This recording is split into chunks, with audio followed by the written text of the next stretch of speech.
ओम नमः शिवाय। हम अक्सर यह सोचते हैं कि हम ही भगवान को खोजते हैं, हम ही भगवान का चुनाव करते हैं, लेकिन सच्चाई कुछ और ही है। असली सत्य यह है कि भगवान को कोई इंसान नहीं चुनता, बल्कि भगवान स्वयं अपने भक्त को चुनते हैं। ये सब संकेत होते हैं कि आपकी आत्मा को जगाने का समय आ गया है, लेकिन सवाल यह है कि क्या हम उन संकेतों को पहचान पाते हैं। बहुत बार होता है कि भगवान हमें चुन लेते हैं, लेकिन हम उन्हें पहचान नहीं पाते। हम सोचते हैं कि यह तो संयोग है, यह तो बस यूं ही हो गया। लेकिन सच ये है कि ब्रह्मांड में कुछ भी यूं ही नहीं होता। हर घटना, हर इंसान, हर परिस्थिति भगवान की योजना का हिस्सा होती है। बस इस ही तरह कुछ कहानियां समय को मोड़ देती है। एक समय था जब उज्जैन में महाकाल स्वयं प्रकट हुए, एक बालक की पुकार सुनकर राक्षसों से नगर को मुक्त कराने। तो कभी नर्मदा किनारे एक भक्त की साधना ने सदियों पुराना शिवलिंग फिर से प्रकट करवा दिया। बस यही किस्सा रहा है। इतिहास में जब जब धर्म की ज्योति मंद पड़ी, तब तब ईश्वर ने किसी न किसी माध्यम को चुना। अब वो एकलिंगनाथ के प्रकटीकरण की बात हो या पूरे देश में विभिन्न दिव्य जगहों पर उनकी भक्त के माध्यम से सेवा, ये कहानी भी एक ऐसे ही माध्यम की है। ये है स्वयंभू महादेव अंतरी की पुनर्जागरण गाथा। आज जो मंदिर दो तरफ से जल से घिरे परिसर में स्थित है, जहां हजारों शिवभक्त दर्शन को आते हैं, वो एक समय पूरी तरह वीरान, खंडहर और सर्पों से भरा जंगल हुआ करता था। कोई कल्पना भी नहीं कर सकता था कि इस जगह पर एक दिन इतना दिव्य, भव्य और जागृत मंदिर खड़ा होगा, और वो भी बिना किसी पूर्व योजना या उद्देश्य के, बस एक अदृश्य शक्ति की प्रेरणा से। ये वही स्थान है, कभी वीरान, टूटी हुई ईंटें, कांटों से घिरा जंगल, और बस शिवलिंग का एक ऊपरी हिस्सा, जैसे समय के थपेड़े भी उसे मिटा नहीं पाए। सन 1996 की बात है। राजस्थान में अपने व्यवसाय में सक्रिय अरविंद जी एक प्रोजेक्ट के सिलसिले में यवतमाल पहुंचे, जहां नाश्ते के दौरान उन्हें पहली बार उनके भाई साहब से अंतरी के पास एक प्राचीन उपेक्षित शिव मंदिर के बारे में पता चला। उन्होंने सहज भाव से मंदिर के लिए कुछ सहयोग दिया और बात वही समाप्त हो गई। 2 साल बाद वही धन लौटाया गया, ये कहकर कि अन्य कोई सहयोग नहीं मिला। इसी क्षण से उनके भीतर एक विचित्र बेचैनी शुरू हो गई, मानो वो धन नहीं, कोई बुलावा लौटा हो। उस अनजानी खिंचाव ने उन्हें अंतरी की ओर मोड़ दिया, जहां उन्होंने पहली बार मंदिर के दर्शन किए। जब वे पहली बार मंदिर पहुंचे तो वहां ना रास्ता था, ना कोई व्यवस्था। वीरान जंगल, कांटे, खड्डे, सन्नाटा और केवल शिवलिंग का ऊपरी भाग दिखाई देता था। फिर भी वहां मिली शांति ने उन्हें भीतर तक छू लिया। उन्होंने गांव वालों से कहा, अगर आप साथ हैं तो मैं मंदिर का जीर्णोद्धार करूंगा। गांव वालों ने भरोसा जताया, 38,000 रुपए जुटाए और यहीं से मंदिर पुनर्जागरण की यात्रा शुरू हुई। जीर्णोद्धार के बाद मंदिर कुछ इस प्रकार दिखता था।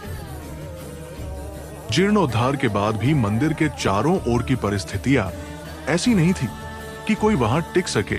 न बिजली, न पड़ोसी, न पीने का पानी, बस कांटे थे, सांप थे और चारों ओर जंगल की सघन चुप्पी। ऐसी विपरीत परिस्थितियों में भी मंदिर की सेवा की जिम्मेदारी उठाई श्री जानकीराम किस्नराव देठे जी ने, अरविंद जी के पिता। उन्होंने गांव छोड़ा और इस निर्जन तपोभूमि को अपना नया निवास बना लिया, जहां दिन में भी सन्नाटा पसरा रहता था।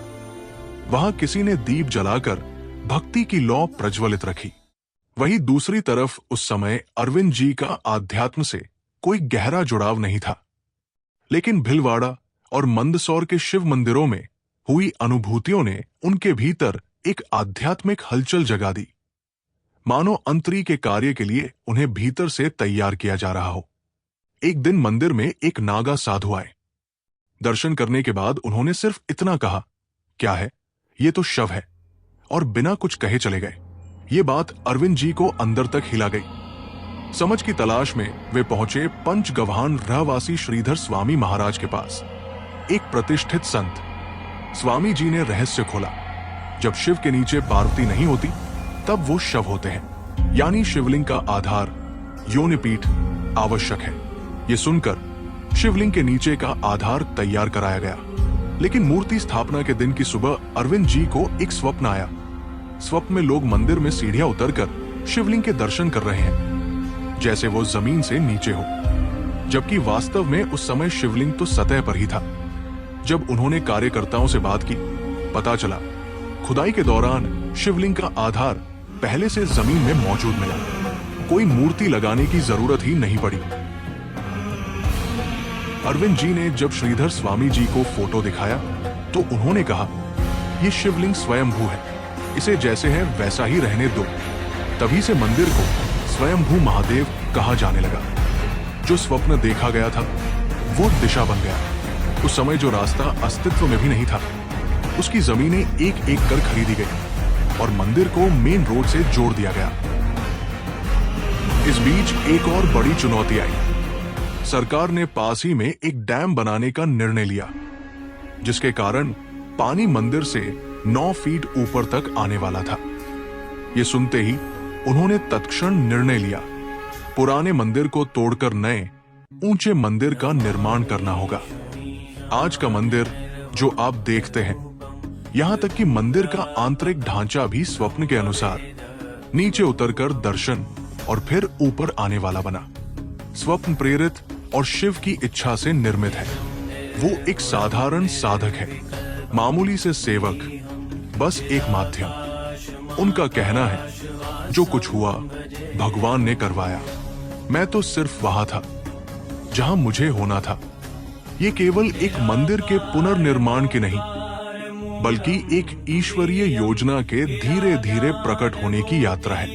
एक स्थान जो वर्षों तक चुपचाप धरती में समाया था, धीरे धीरे स्वयं प्रकट हुआ, संकेतों के माध्यम से, स्वप्नों के रूप में और अज्ञात प्रेरणाओं के सहारे। ये स्थान केवल पत्थरों और दीवारों से नहीं बना, ये बना श्रद्धा, समर्पण और दिव्यता की अनुभूति से। कहानी यही खत्म नहीं होती। यहीं से आपका एक अदृश्य जुड़ाव शुरू होता है। आप किसी भी माध्यम से इस स्थान पर आए हों, ये महज इत्तेफाक नहीं है। किसी भी अनुभवी व्यक्ति से पूछिए, वो आपको यही कहेगा कि जीवन में कुछ भी यूं ही नहीं होता। राहें तभी बनती है जब कोई अदृश्य शक्ति बुलावा देती है। तो मान लीजिए आपको भी इस बुलावे के लिए चुना गया है, तो मेरे साथ आप भी कहिए,